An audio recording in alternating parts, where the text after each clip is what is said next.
There is a massive auto loan crisis looming, and as Elon Musk said just a couple of days ago, this might potentially be the biggest financial crisis we find ourselves in. And it is absolutely insane to see what is happening to this $1 trillion plus auto loan market that is now being devalued. And basically what's going to happen is a lot of consumers are going to find themselves in a position to where they can no longer afford their car payments, and repossession risk is going to become very real. And we can really anticipate that in 2023, we will see the rates of repossessions absolutely skyrocket. And we have had some extremely smart people, such as Elon Musk himself, chime in on this. And it's so important to understand what is happening, because there are auto lenders out there that may actually want to put you in a position so that you do default on your vehicles and you do go through repossession. And in this video, I'm going to break down everything that's happening, how you can avoid falling into the trap that these auto lenders are setting up, and exactly what you can do about it to get yourself out of the trouble that you might be in and really maintain your credit and not fall into this trap. So let's get into it. Now, starting in 2021, basically consumer demand absolutely exploded. There was all this pent-up demand that was just waiting to be out there and spent from 2020. What that meant was that there was so much demand that people started increasing prices on goods and services, including cars. Now, between 2021 and 2022, we saw car prices increase by 20, 30, 40% and more. And it was absolutely insane. Part of the reason was there was an abundance of demand, and there was also a shortage in supply, which made prices go up. And so what that meant for the consumer is they were purchasing cars at an all-time high with car payments that were way higher than we've ever seen before. Now, prior to 2020, the average car payment in the US was roughly around $500, and today in 2022, the average car payment has skyrocketed to over $750, which is a massive increase in such a short amount of time.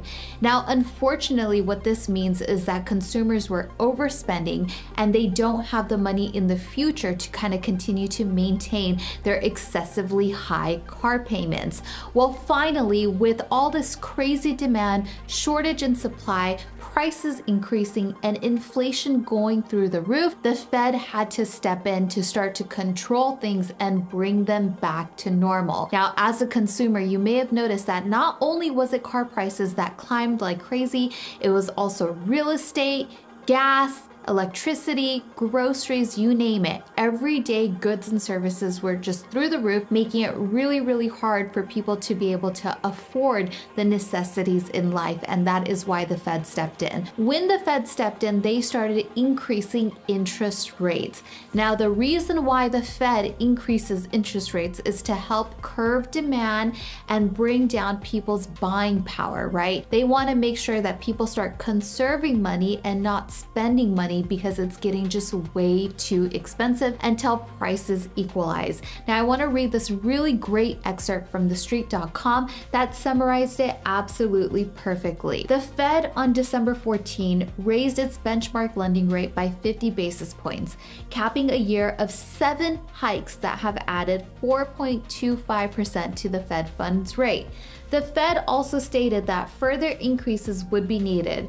The central bank indicated that it will likely take the Fed funds rate past 5%, implying at least another 0.75% in cumulative hikes before holding at the level for most of next year. Okay, now what do all these numbers mean? It might sound like gibberish, but basically what it means is that the Fed has stepped in. They are increasing interest rate, which affects all lending and borrowing.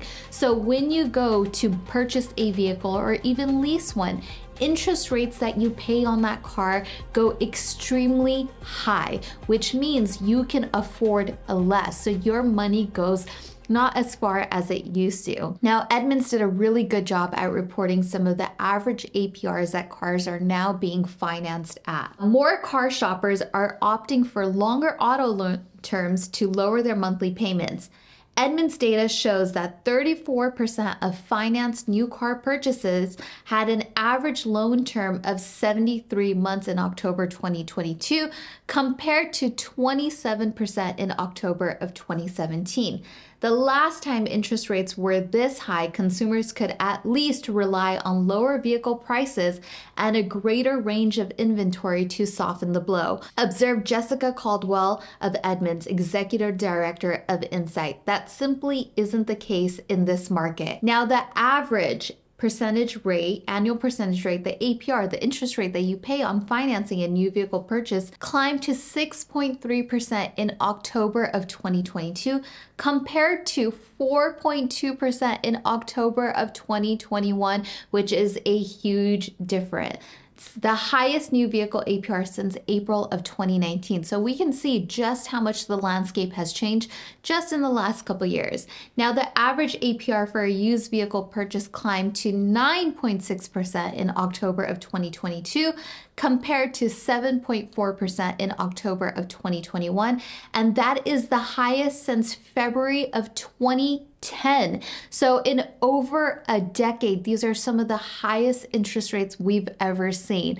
Now, some people may not realize that. You think, okay, what's a couple of percentage points on interest rate? But that can literally mean hundreds of dollars more on your monthly payment. And so now that we understand, okay, car prices went crazy, auto lenders were financing you at really high interest rates, which meant you had really high car payments for an extended period of time, because typically auto loans are about 60 months, but now we're looking at 70 plus months, which ultimately means you just end up paying far more for a car that you could have paid less for in 2019 or previous years. So what has all of this added up to, and why is this potentially the biggest crisis we've ever seen? Well, the thing is that there is over $1 trillion of outstanding auto loans. And now a lot of consumers are upside down, or underwater as we call it, on their loans, meaning their cars are worth way less, significantly less than what they owe on these vehicles. Now, as you guys can see here, I love using CarGurus price index, and we can just see from the last year, year over year, how many makes and models have really lost value. Some makes losing value up to 30%, which is absolutely massive. So imagine purchasing a car and today it being worth 30% less just a year later, simply because the markets have changed and they are going through a correction. So what that means is all these lenders are holding loans where the asset that they finance is no longer worth the rate that they financed it at and the value that they financed it at. And this is where things really start to get a little bit murky, and you have to be careful about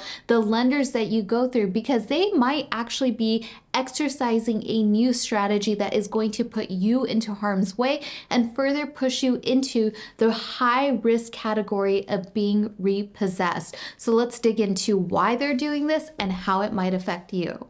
All right, so big shout out to Car Dealership Guy on Twitter for really breaking this down for us so that we can understand it. Okay, so in 2020, 2021, a consumer takes out a loan on a very overvalued car. Now here we are in 2022 where car prices are plummeting and the consumer maybe no longer needs that car, maybe for some reason that car is breaking down, or they need to trade out of it because they can't afford it.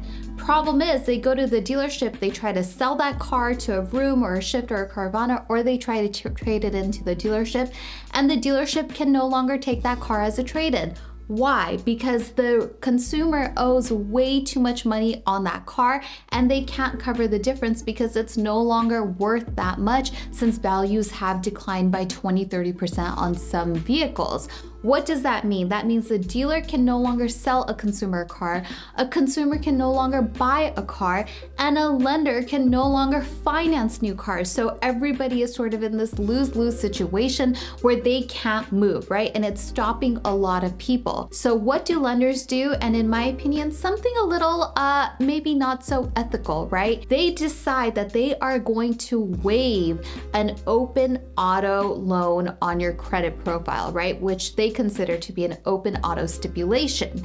Now, basically what that means is if you go in to get a second or a third car and a lender sees that you already have an open loan on a pre-existing vehicle, well, then they want to make sure that your debt to income ratio looks good and that you can actually afford a second or a third car. And the reason why this is so important is because when a consumer gets a second, third, or fourth car, they become much higher risk and a far higher risk category because the probability of defaulting on those car loans becomes exponentially higher, right? Simply because of the affordability. So now what lenders have decided to do is sort of waive that. Hey, we're going to turn a blind eye to that and pretend like that open auto loan that you have isn't there, just so we can finance more loans and get more cars on the road, because that's what keeps their business churning. Now, of course, the lender must know that that initial car that you have that is probably way overpriced or valued, you could potentially default on, which is going to lead to repossessions. And that is just kind of this dog-eat-dog style that Car Dealership Guy described of the industry, right? So if they waive that open auto stipulation, that means dealerships can sell cars, consumers can buy cars, and lenders can lend to more people and keep their businesses going.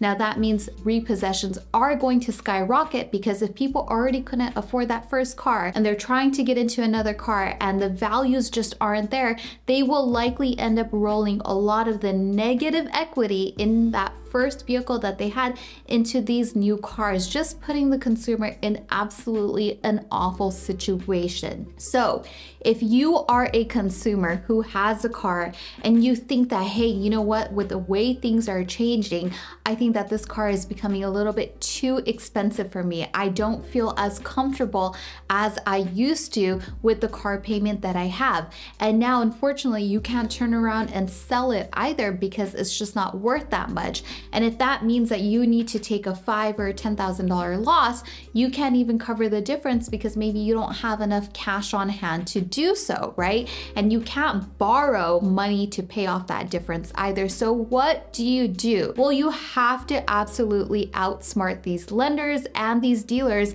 that are looking to finance these types of deals, right? Because at the end of the day, who wins in a transaction like that? The dealer wins and the lender wins, but you as the consumer will be the one who suffers for an extremely long time. There are major repercussions to having vehicles repossessed. It will absolutely destroy your credit profile for many, many, many years. It will make it very hard for you to acquire new vehicles, or for that matter, to get any sort of lending, whether it's for a house, for a credit card, for anything. So it's just gonna put you in an awful situation, and one that you absolutely want to avoid.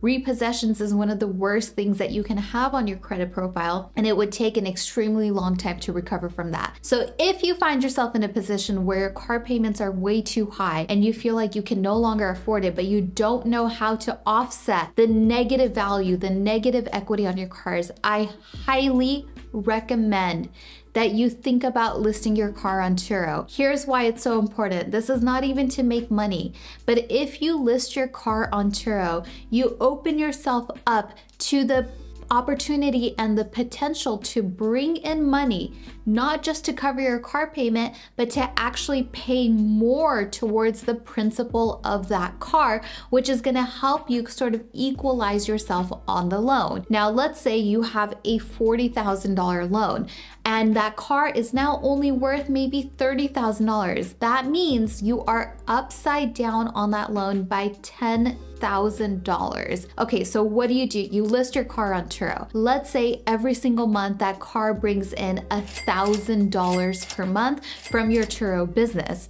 Now, what you want to do is you want to allocate that full $1,000 towards the principal of your auto loan so that you can bring the value right side up. Now, over the course of 10 months, you put $10,000 towards it. That's going to help you somewhat equalize the value. Of course, not 100%, because you you have depreciation, then it's going to lose value. But if your payment is $400 or $500 and you're paying, you know, almost 100% on top of that, it's really going to put you in a far better situation. And you don't have to fall into this trap of potentially getting your car repossessed, or, you know, falling prey to one of these lenders who is waiving open auto stipulations and putting you as a consumer in a bad position so that they can win. This is extremely important to follow. I cannot emphasize this enough because I know that there are so many people who have joined my own private community at powerhost.club, and that's what they've talked about, is that they got into cars. Maybe they ordered a car in 2020 or 2021. They finally took delivery, but unfortunately, because we're headed into a recession, or maybe you were laid off, or maybe business has slowed down significantly in comparison to the last couple of years, the affordability just isn't what it used to be. Your money is not going as far as it used to, right? And you don't have as much disposable income, really placing you in a hard spot. And I just truly think that Turo is one of those platforms where, in this massive crisis that we're in, that all these experts are really ringing the alarm on, this is a surefire way to really help save yourself from falling into that position. And hopefully, as you continue to allocate more and more money to the principal of your loan, you will eventually find yourself in a position, the goal would be to where you can sell that car or trade out of it without taking a loss and get yourself into something more sensible and affordable for you. So you guys, I am going to put the links to all of the resources where I got my information from down in the description below so that you can read about it. And if you want to learn how to start your Turo business, I highly recommend checking out my website, powerhost.club. I will literally walk you through the entire thing so that you know how to set yourself up and so that you can really put yourself in a better financial position. And if you like this video, I would so appreciate it if you guys hit that subscribe button so that you can read about it. And if you want to learn how to start your Turo business, I highly recommend checking out my website, powerhost.club. I will literally walk you through the entire thing so that you know how to set yourself up and so that you can really put yourself in a better financial position. And if you like this video, I would so appreciate it if you guys hit that subscribe button.